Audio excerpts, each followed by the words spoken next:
earthquakes, famines, trials, all of these things that Jesus says that's to come.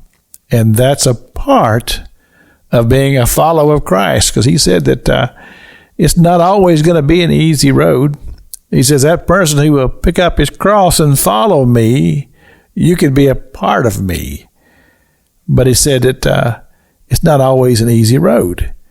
But here's the thing. He said people are going to say things about you. You might be brought before trials and accused for living out your faith. He said all of those things are to be, but we must be diligent, and we must be faithful, and we must have a testimony that will bring others to faith. Now that's why when you read in the Revelation, it says that they were redeemed by the blood of the Lamb and by the word of their testimony. You see, your testimony and my testimony, they're so very, very important. First of all, that we share our testimony. Secondly, that we live it out.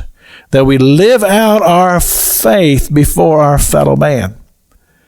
Because that's how people will be influenced and won to the gospel.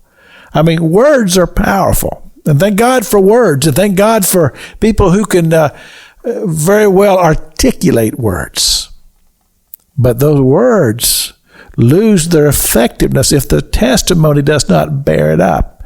In other words, if you are a person who say, well, I believe in God and I have faith, but yet you don't live your faith, then it's not going to have the ability to resonate.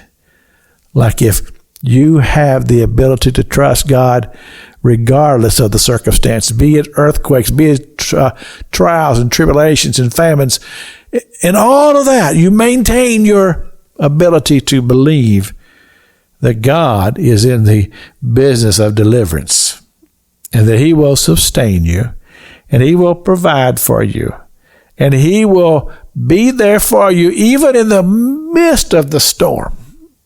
You see how powerful that testimony it is? I mean, when you can tell a brother or a sister about something that happened in your life and God showed up, and it was truly a God, because it couldn't have happened any other way. Nothing else could have saved you. Nothing else could have delivered you except God. And you share that testimony, and you said, look, I'm not telling you this because I'm some great person. I'm just telling you this because I'm just a human who has the ability to have faith. And I lived my faith, and God delivered. You see, in these times that Jesus tells Peter, James, John, and Andrew about in the Gospel of Mark in the 13th chapter, he says these are going to be tough times. It's going to be hard for people. And the only thing that's going to sustain them is their ability to have faith and believe and to stand strong even in the midst of the storm and to never, ever fall short of your testimony that Jesus Christ is the Son of God and that God so loved the world that I am a believer. This is Pastor Jack King with the Gospel on the radio broadcast.